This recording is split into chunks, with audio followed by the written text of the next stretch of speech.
Сәлем, каналға қош келдіңіздер. Фантастика жанрындағы үздік дорамалар тізімімен таныс болыңыздар.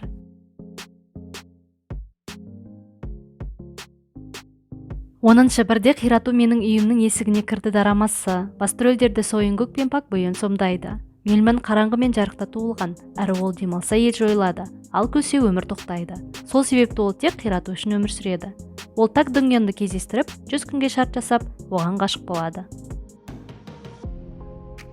9-шы Жұмбақ Бақ дорамасы. Басты рөлдерді Хенбин мен Ха Джибон сомдайды. Дорама тағдырлары танысудан бұрын байланысқан, өмірлері сиқырмен өзгерген адамдар туралы.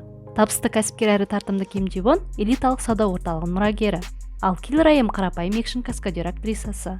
Бірнеше кездесулерден кейін екеуінің жандары ауысып кетеді. 8-ші Басқа оқиын дорамасы. Басты рөлдерді Эрик Мун мен Со Хин Джин сомдайды. Есімдері бірде екі қыз бір мектепте оқыған.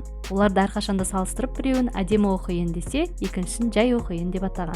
Ал Пак Дөген өзін болашақтан үзінді көре алатындығын байқайды.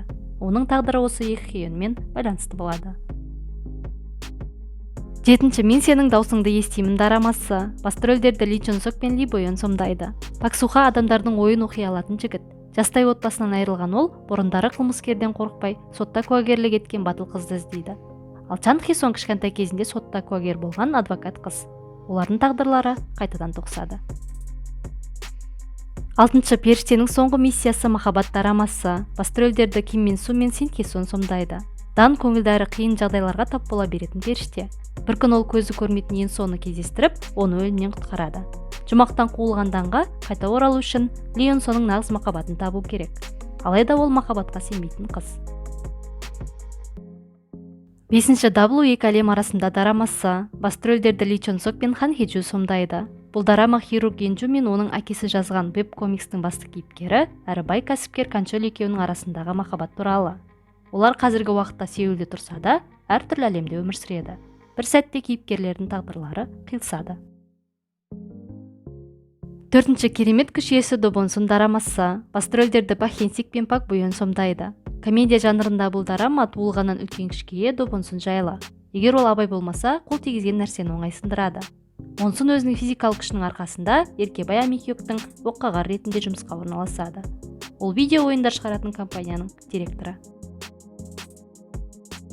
3-ші Сигнал дорамасы. Басты рөлдерді Чо Джин Ун, Ким Хе Су және Ли Джи Хун сомдайды. Жас детектив Пак Хиен кешке таман полициялық бөлім жанынан рация тауып алады. Рациядан оның есімін қайталаған ер адамның даусын естиді. Осылайша ол бұрынғы уақытта өмір сүретін детективпен байланысқа шығады. Екеуі бірлесе алда болатын қылмыстардың алдын алуға тырысады. 2-ші Бақыт дорамасы. Басты рөлдерді Хан Хи Джу мен Пак Хен Сик сомдайды. Полицияның арнайы отрядының агенті Йон Се Бом мемлекеттен тегін үй алу үшін досы Чо Ни Хенға жалған некеге отыруға ұсыныс жасайды. Алайда енді көшіп келген олар вирустың әсерінен зомбиға айналған адамдар арасында қалады. Ал достықтары махаббатқа ұласады. 1-ші Жұлдыздан келген адам дорамасы. Басты рөлдерді Ким Су Хён мен Джон Джи Хён сомдайды. Бұл фантастикалық дорама жерге 400 жыл бұрын келген До мен Джон жайлы. Ол өзіне сенімді актриса қыз Чон Сониді кездестіріп, тыныш әрі бір қалыпты өмірі өзгереді. Қылықты Сони ерекше До мен Джонға ғашық болады. Алайда ол келген жеріне шайдан кейін оралу керек. Видеоның соңына дейін көргендеріңізге рахмет. Каналға жазылып, пікір қалдыруды ұмытпаңыздар.